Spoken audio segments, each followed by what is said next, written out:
Présentation de ce dongle V-Linker qui a pour objectif de pouvoir streamer vos écrans sans fil. C'est donc une clé HDMI ici que l'on va relier directement sur un écran de télé ou un vidéoprojecteur. Pour cela, elle est livrée avec un petit adaptateur qui va permettre d'être relié par exemple au dos d'un écran sans mal, et également d'une petite série de câbles qui sont en fait un seul câble et qui compose d'une part l'alimentation de cette clé que l'on va relier à sa base, et ici la lime qu'on va mettre par exemple sur une clé, sur une batterie externe.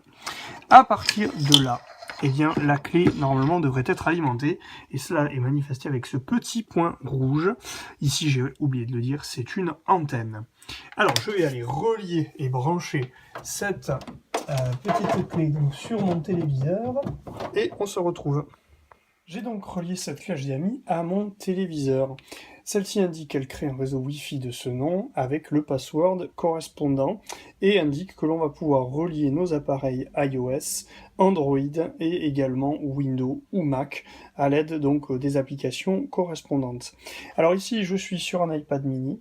Je vais me connecter au réseau créé par la clé, donc avec le mot de passe indiqué, mot de passe sûrement que je pourrais d'ailleurs changer après.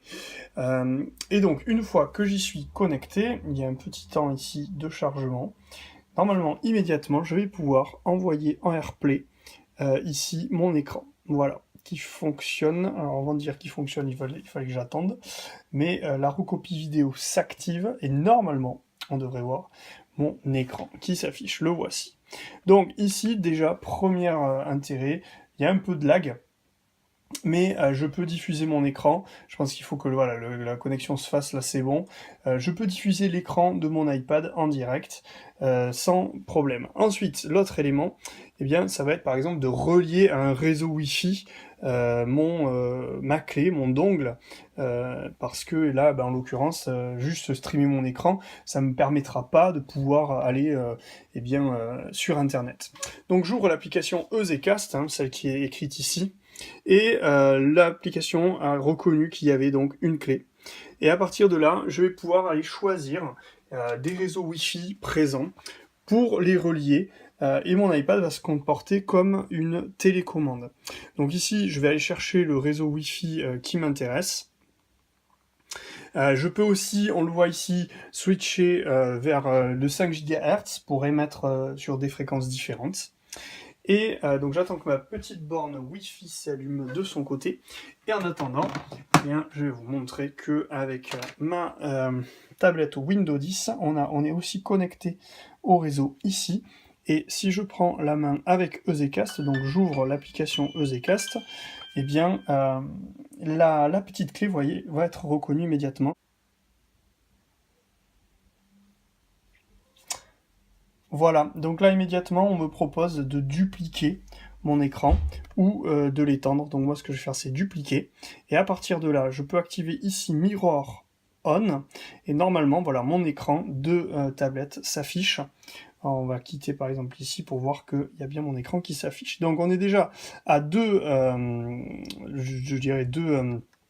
usages.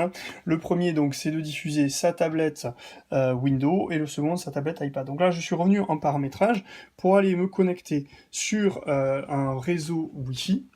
Le réseau Wi-Fi qui devrait s'afficher. Oui, la borne est présente. Donc on va switcher sur du 5 Go pour essayer de trouver... mon réseau Wi-Fi. Intéressant aussi que ça affiche en 5 Go, parce que lorsqu'on est par exemple dans des salons, il y a beaucoup de réseaux Wi-Fi qui se mélangent, et cette fonction va permettre justement de capter d'autres réseaux Wi-Fi. Donc là, typiquement, moi je vais aller me régler, je vais taper OK. Voilà, la connexion est en train de se faire, et là qu'est-ce que ça va permettre? Ça va permettre non seulement de donner accès à la tablette à Internet, mais également de me connecter par exemple directement au réseau Wi-Fi personnel, et d'accéder malgré tout aux fonctions de mirroring. Donc là, on voit ici que le petit logo, alors ouais, ça se voit, le petit logo Internet est représenté, donc on voit que eh bien, la clé se met à jour, elle est bien connectée au réseau Wi-Fi, donc on va laisser se faire la mise à jour, et on revient tout à l'heure. La mise à jour du firmware a eu lieu, et je suis donc connecté à mon propre réseau Wi-Fi, et ce qu'il se passe lorsque j'essaye d'aller en AirPlay, eh bien, c'est que je vois ici la référence de la clé connecté à mon réseau Wi-Fi. Donc si j'active la recopie vidéo, voici le Wi-Fi qui prend en compte directement ma clé. De plus, je vais pouvoir aller sur Internet et charger une page. Voilà, tout en étant en AirPlay, tout en étant en recopie vidéo. Donc c'est ça l'intérêt clair de cette clé, c'est de pouvoir faire la recopie vidéo, mais également de pouvoir utiliser la clé vidéo pour aussi aller sur Internet à partir du moment où on a relié celle-ci à son propre réseau Wi-Fi. Voilà.